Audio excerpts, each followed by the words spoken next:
Paulo, o Por que que escritor Deus, de... mas por que que Jesus se coloca como cordeiro, fazendo essa analogia com o sacrifício do Antigo Testamento e tudo mais? Sendo que ele o- era uma quebra, né?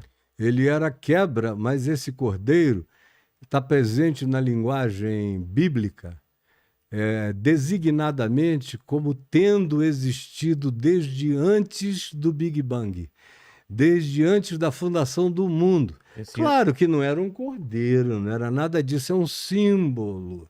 Ou seja, o que se está dizendo quando Paulo fala isso, quando João fala isso no Apocalipse, quando Pedro fala isso, que ele é, o João Batista disse que ele era o Cordeiro de Deus que tira. é, E o tempo verbal que ele usa é tirou, tira e tirará.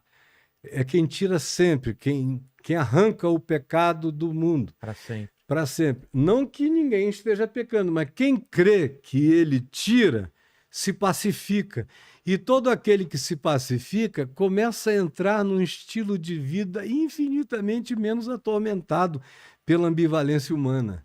E eu sei disso porque eu experimento isso. Eu não sou um teórico disso, eu sou um prático disso. A minha vida inteira. Eu estou te falando o que é vida em mim. Tá. Então, o Novo Testamento diz isso, diz que era um processo, diz que teve os seus dias, mas olha as palavras que Paulo usa. Paulo diz que entrou em estado de esclerosamento. A lei de Moisés entrou em estado de esclerosamento. O autor da carta aos Hebreus diz que caiu em caducidade, caducou, é, entrou em estado alzheimico, não sabe mais concatenar nada com o mundo real e atual. Aí tem um monte de expressões assim. No entanto, João, Pedro, Paulo e João Batista, que aludem ao Cordeiro, porque Jesus nunca falou, eu sou o Ah, ele Cordeiro. nunca Não. falou?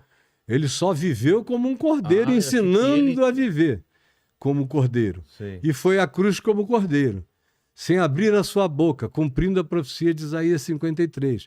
Aí, pois bem, eles dizem que o Cordeiro de Deus foi imolado antes da criação do mundo, o que quebra um paradigma do O cristianismo. que quer dizer isso? Pois é, quebra um paradigma do cristianismo constantiniano, dos credos, dos concílios para escreverem teologias que eu chamo de anatomias divinas.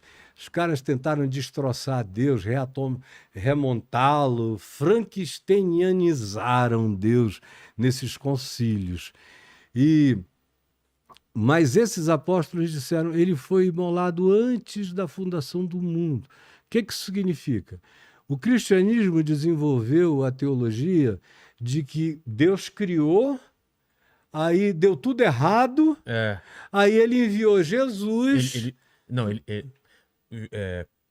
é, ele tentou consertar, ele consertar veio, com foi, o dilúvio, com veio outras... consertando, tá, consertando, não dava certo, sempre certo. estragava de novo, aí vai, Aí tem a última cartada é foi Jesus. Jesus, é. E aí joga a última cartada lá, e de modo que Jesus a redenção É. acontece para salvar a criação.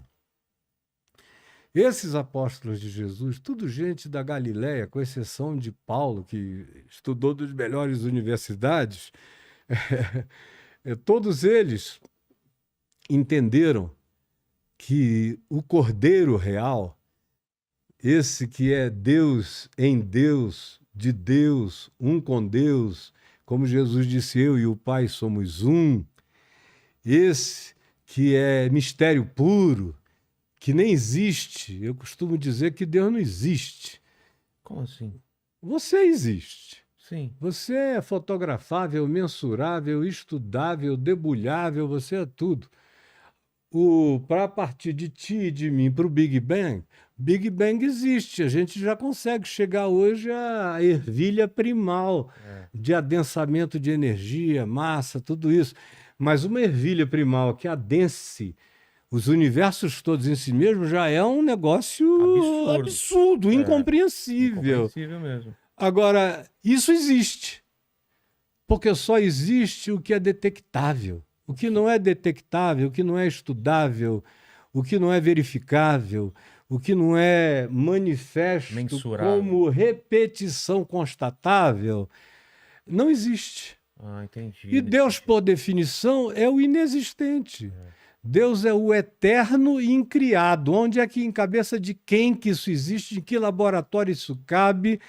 Essa Como é matéria, testado. teologia, devia ser muito mais uma antropologia da história da fé do que teologia, que é Deus, a lógica sobre Deus, ou a lógica de Deus, ou o estudo de Deus.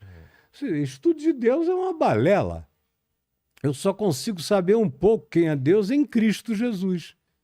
Aí eu sei o caráter de Deus, eu sei como o homem deve ser, quem Deus é e como o homem deve ser. Em Cristo eu aprendo isso tudo.